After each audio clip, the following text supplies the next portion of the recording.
So last week we talked with Dan Coyle about his book Flourish and this idea that a meaningful life isn't something you find, but it's something you build with other people. And as we were having that conversation, I and both myself and Britain kept coming back to something that our grandfather wrote and taught about in the 7 Habits of Highly Effective People, which he called the maturity continuum. And it really explains why that idea matters. And we talked about it with Dan a little bit, this whole idea of the maturity continuum, but we thought we'd just do one focused episode specifically around this idea of the maturity continuum. So it's basically a framework our grandfather used. So the 7 habits, he wrote this. He said the 7 habits are not a separate or piecemeal psych-up formulas. They move us progressively on a maturity continuum from dependence to independence to interdependence. So it's kind of like a tongue twister a little bit. So maybe Britain, maybe explain, dependence to independence to interdependence. Maybe explain each of those and what that meant. Yeah, I mean, what that means.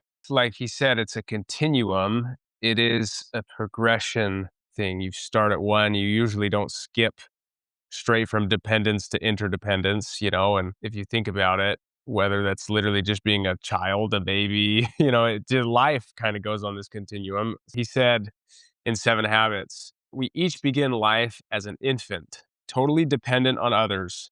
We are directed, nurtured, and sustained by others. On the maturity continuum, dependence is the paradigm of you. You take care of me. You through me, or you come through for me.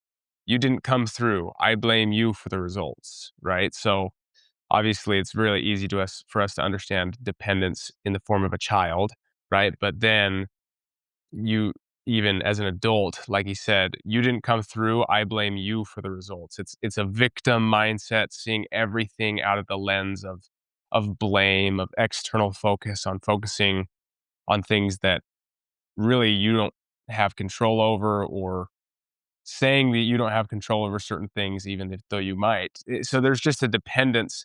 And as you move along this continuum to independence, sorry, yeah, it is a tongue twister. I'm going to like 10 times. You grow into independence. And this is where a lot of success comes from. And actually, it's where a lot of self-help books, I think, come from. A lot of the people that we talk with really have a lot of independence focus.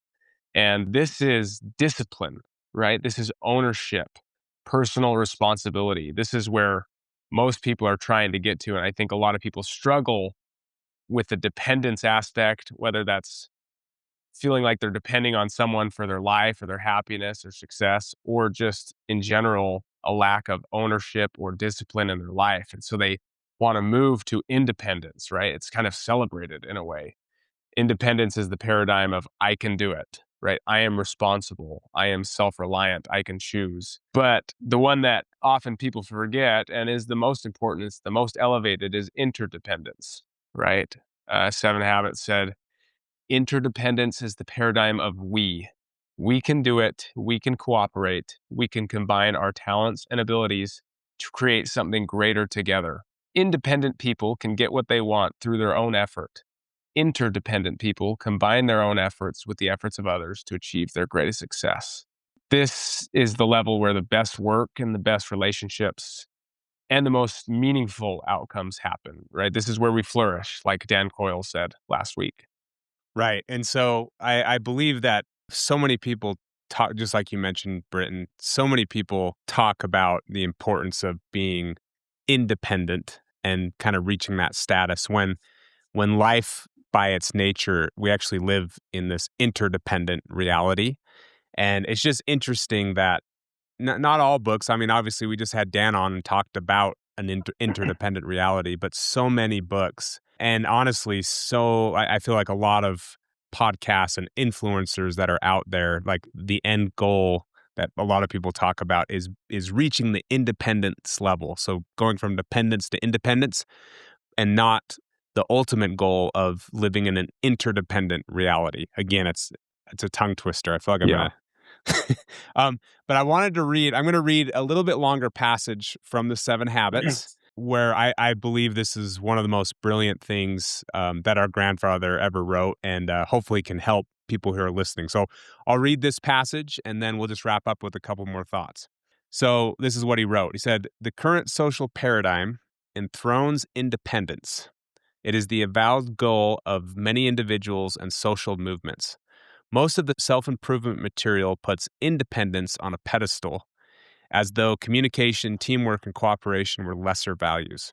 But much of our current emphasis on independence is a reaction to dependence, to having others control us, define us, use us, and manipulate us. The little understood concept of interdependence appears to many to smack of dependence, and therefore we find people, often for selfish reasons, leaving their marriages, abandoning their children, and forsaking all kinds of social responsibility, all in the name of independence.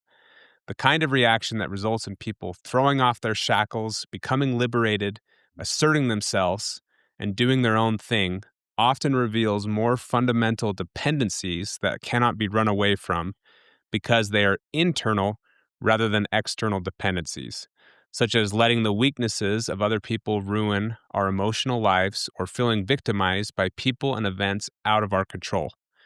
Of course, we may need to change our circumstances, but the dependence problem is a personal maturity issue that has little to do with circumstances. Even with better circumstances, immaturity and dependence often persist. True independence of character empowers us to act rather than to be acted upon. It frees us from our dependence on circumstances and other people and is a worthy, liberating goal, but it is not the ultimate goal in effective living. Independent thinking alone is not suited to interdependent reality. Independent people who do not have the maturity to think and act interdependently may be good individual producers, but they won't be good leaders or team players. They're not coming from the paradigm of interdependence necessary to succeed in marriage, family, or organizational reality. Life by nature is highly interdependent. To try and achieve maximum effectiveness through independence is like trying to play tennis with a golf club. The tool is not suited to the reality. So, long passage, but incredibly deep and incredible. I believe, again, this was Seven Habits originally written in 1989. And when you think back to when that was written to today, I feel like it describes a lot of things that are happening kind of in the world today. Yeah. Honestly, when you read that, I think we should just read straight passages on our podcast rather than Yeah, have us do any commentating. But no, it is interdependence. I guess independence in a social aspect, in a lot of aspects, is so unrealistic in life. And it's so celebrated and sought after. But, this idea of being free from other people's, and even just like being free from the judgment of other people and all this stuff, like our grandfather said, in the name of breaking off the shackles of dependence, people go independent. And yet, a lot of times you're mistaking that dependence with the reality of life, which is interdependent. You're working with people that you don't agree with. You live and have to communicate with people that you're so different than, you don't agree with. I think about the teams, that I've played on, and the best teams I've played on weren't just talented individuals, right? They were connected, they trust each other, and it took time to really get to know each other. In fact, the team that won the Super Bowl, I remember there being fights at the beginning of fall camp and people, friction and things like that. And it's like, gosh, this could go one of two ways.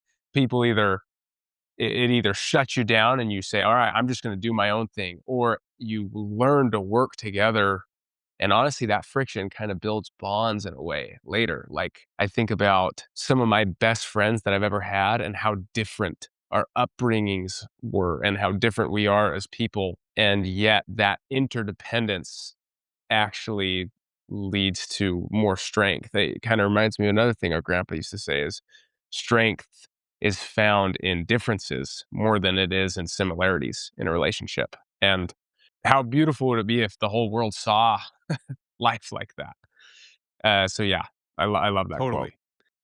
Yeah, so I guess from a practical application standpoint, here's a couple questions you can ask yourself and say, where am I at in the maturity continuum? And probably in different parts of life, I think we're probably all somewhere on the continuum. So a simple breakdown is, are you blaming others? That means you're more on the dependence level. Or do you have the attitude of doing everything yourself? That's more independence. And then kind of that third level would be working with others to create something better, which would be the interdependent level. Something else our grandfather used to say as well is he says, interdependence is a choice only independent people can make.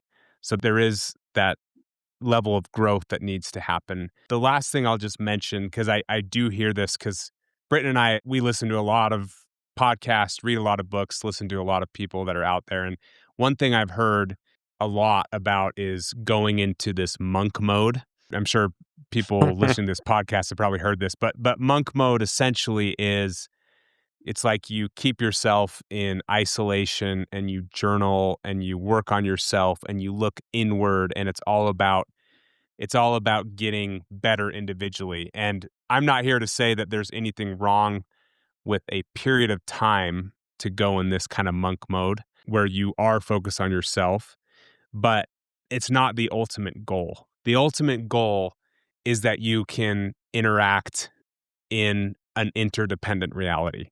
And that's, again, going back to something else our grandfather taught, is that private victories precede public victories. So I kind of see the whole monk mode concept is like a private victory. It's important. It's important to have that win with yourself where you're disciplined and you do journal, you do keep goals, you do track habits, all that kind of stuff is, I'm not saying it's not important, but I personally believe, and this happens to me too, is that sometimes you can get in these like podcast or algorithmic loops of just thinking like the end goal is just all about improving myself and it's all about myself and being the best version of myself, but kind of just forgetting that we live in an interdependent reality. So the ultimate Yeah. goal is to be, an incredible father or wife or brother or sister or teammate. That includes having private victories. That includes getting better on your own. I'm not saying against that, but just that,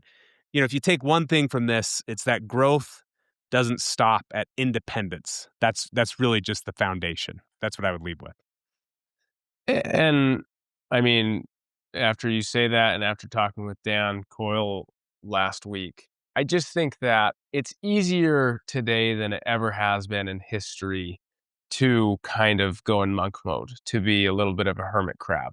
You're able to literally order anything you need from inside of a room. You can live in complete isolation. And since when can people just watch content of the world rather than actually participate in the world as we've been able to in the last 50 years, right? And so it's so easy and comfortable. And I feel like when you initially hear this, it almost feels like someone's saying, be a little bit more extroverted. And that's not it though. And that's what we talked to Dan about. It's a level beyond that. It's very comfortable and easy to be, well, not easy, but not as hard to be independent and to be introverted in certain ways. But as time goes on and life goes on, the realities will hit you of how important and how much joy you get from interdependence. And it doesn't mean you can't love your solitude, but it is so easy today to hide and to be a hermit crab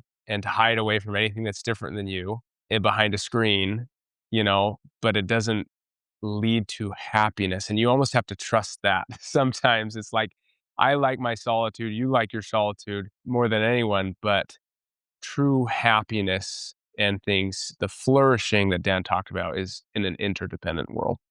Well said. Thanks everyone for listening. We will talk to you next week and hope this episode's been helpful to kind of think in terms of the maturity continuum. We're grateful that you're on the journey of growth with us. Thanks everyone.